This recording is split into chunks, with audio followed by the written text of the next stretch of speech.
آده یک درگه تو وقت کسی خانم کده بشی حاجی صاحب بشی حاجی صاحب. دروی اولی بوده کجا مردم میدید یا دروی اولی نشان میدادیم با سجره مبارک نشان میدادیم یا سجره مبارک هم زیارت میکرد. حال خود اینجا خانه است که قدر تاب و توان دارد. این حال شما پیراهن حضرت امام حسین آقا، این پیراهن سید شهدا، اما تو که با بیبی صاحب گفته بود که پیراهن ما با امتهای جدم بچه با امام دعا کنم، امام با جان دعا کنم. این حال برادرها کجا با حال تا چون پایهای ما درد میکنند.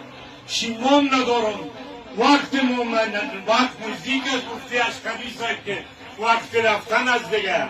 اگر خدای کریم میدونه و اصرارش حضرت مولانا صاحب در بولوی میشه بازگیری هم میکرد آقا صاحب وقت رفتن از اون نمون رفت ما میدیم از پیشتید بچیم. خوشا با حالتان که این پیران حضرت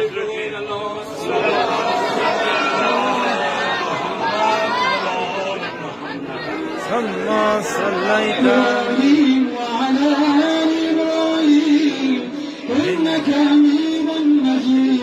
اللهم صل على محمد وعلى آل محمد كما صليت على إبراهيم وعلى آل إبراهيم إنك حميد مجيد. صلي بين براء إنك زارا بدين شام الليل لو بقد مضاي وسعد بدين شام الليل لو بقد مضاي وسعد.